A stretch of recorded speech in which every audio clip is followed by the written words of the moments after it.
Miami, Miami, Miami, Miami, Miami, Miami, Miami, Miami, Miami, Miami. It feels like Miami. Welcome to the Miami Heat Beat Postgame Show. I am your host, Alphonse City, a.k.a. Alf954, and Heat lose. If you are up live on Twitch or YouTube watching this live, God bless you. We love you. Make sure you subscribe on whatever platform you are listening, watching on. And if you are listening, I'm so tired, Pablo. I'm so tired. If you're listening to this tomorrow morning on your way to work, why? Like, why would you want to know more about this game? But we love you anyway, because the podcast listeners are where we make all of our money. Pablo, what Honestly, a game. I'm just glad we didn't see Terry in that fourth quarter. Oh yeah, Honestly. like listen, let Pablo, I like the way you think. Take the little wins. So the Heat lose tonight, 109-98, on the road against the Clippers. Like it felt like this was going to be an L from the start. Once you heard Bam Adebayo was out, of course, they're still without Jimmy Butler, which at this point you really can't even talk about Jimmy as part of the team. Hopefully, they work something out and he either comes back or we get some draft picks. But no Bam Adebayo against a fully healthy Clippers team, which. Who the fuck has seen? I mean, what? Like with the Heat's luck, all of a sudden, somehow the Clippers for the first time in like 6 years are fully healthy. Of course, and it's to play the Heat tonight. So the Heat go down 109-98. Started off really hot, Pablo, in that first quarter. They started Kevin Love at center. They started Unk at center. It seemed like a complete insanity, but they started off hot. 35 points in the first quarter. We ain't never after that. We didn't see anything near that offense because the second quarter, I think we scored like 12 points, and I called it. I was talking to my friends who were watching the game, and they're like, "Oh, we might win today." I'm like, "Nah, just wait for that second quarter. We're dropping like 10 points." Yeah, I mean, it came out hot, and it was like it didn't really feel real. I mean, it was a bunch of Kevin Love threes. Terry started 3 for 3, so that's yeah, how you. Terry started 3 for 3. Okay, so let's start with the positive. Tyler Herro once again, 32 points tonight. I mean, not his most efficient night, but he just had to jack up shots because they really had no other offense. Tyler just continues to be on a tear. Like the really outside of the late fourth quarter for Kel'el Ware, where he just started hitting threes, started hitting little turnaround hook shots. Started looking, like an NBA center. Tyler was really the only bright spot for consistently throughout the night. Yeah, I mean, a lot of the shots he took, I don't blame him for taking because no one was moving. He wasn't getting really open shots. So at the end of the day, when you don't have a Bam, like you don't have the hub of your offense, it's always going to be hard to get shots. That's why I was surprised that we scored 35 points in that first quarter.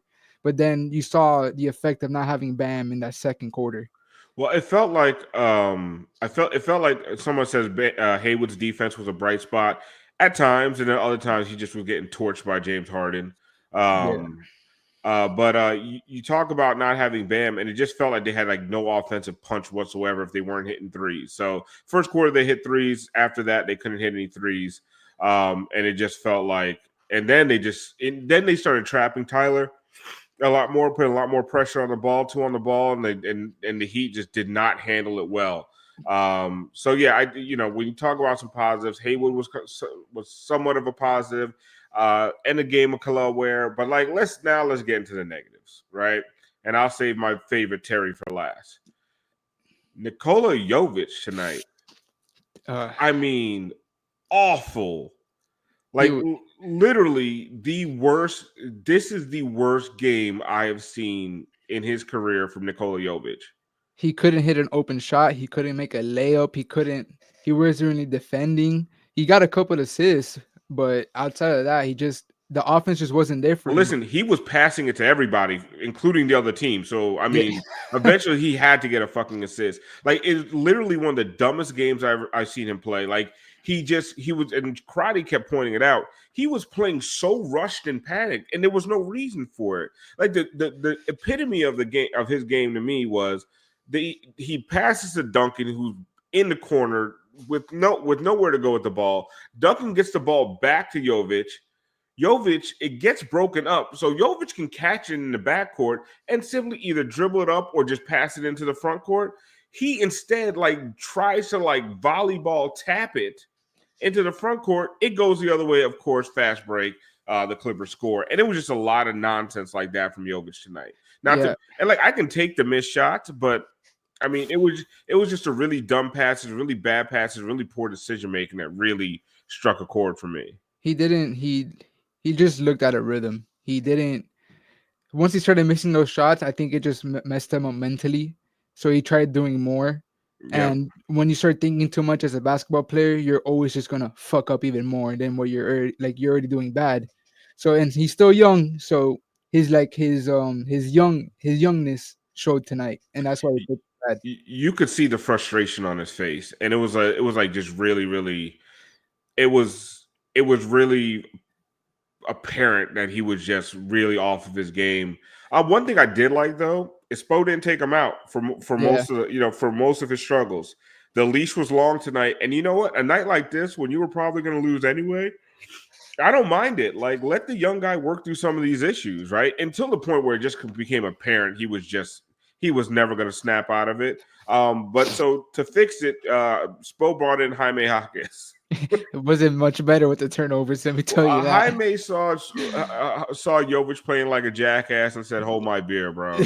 Like the spin moves into a strip. Like, I mean, I think he had 3 of those tonight where he first spins for no reason and just gets stripped. I mean, one point just going for a layup, just threw the ball over the backboard. Yeah. I mean, just like for them to only lose by 11 with the way that Jovic and Jaime played, in especially in the second half, is a goddamn miracle. That 11-point loss is a little bit misleading because Khalil Ware just cooked in that fourth quarter. Let me have that, bro. Let me have only 11-point loss.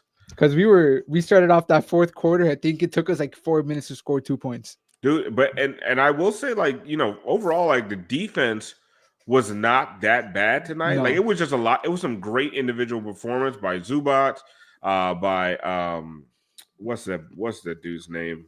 Harden, of course. Powell. And, Powell had like Powell, yeah. And speaking of Jaime, I mean, stay in front of Norman Powell for God's sake. Like nobody's ever. I don't remember anybody ever talking about Norman Powell's first step. But holy shit, he was smoking Jaime on the first step.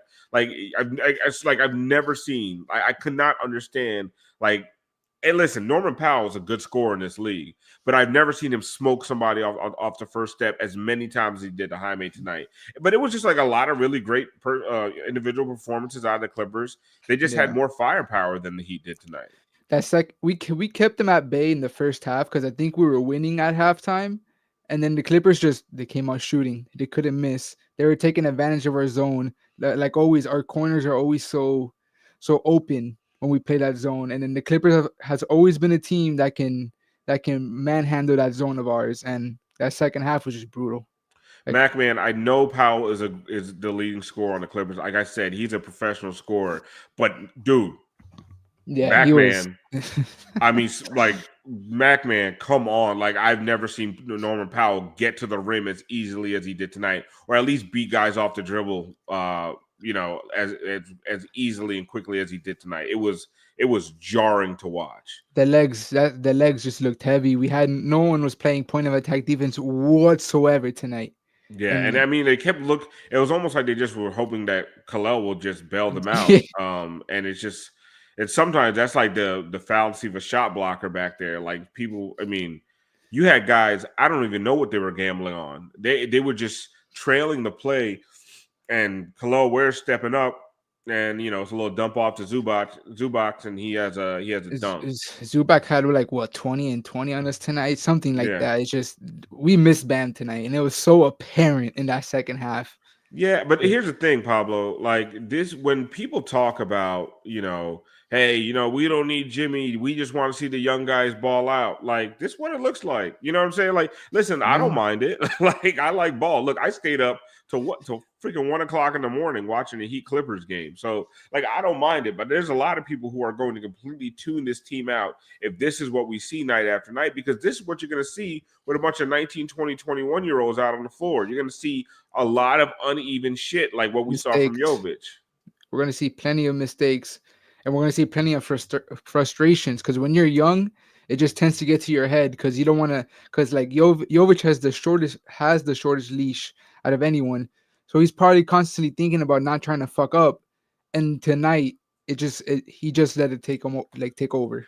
And like what I will say is, I would have a less of a problem tonight if, and this is how we're going to end the show. Goddamn Terry Rozier. It's so bad, bro. Oh my! Like he had the one step back three that he made that bounced off the rim 14 different times.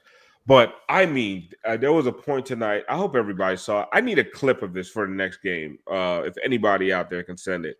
He sidestepped into a contest. I don't know if I've ever seen that before from an NBA player. Nice thumbs up. I don't know. I can't talk with my hands. Like, this happens to me on work calls all the time. I'm always like doing things and like balloons pop up. I don't know what the hell this is.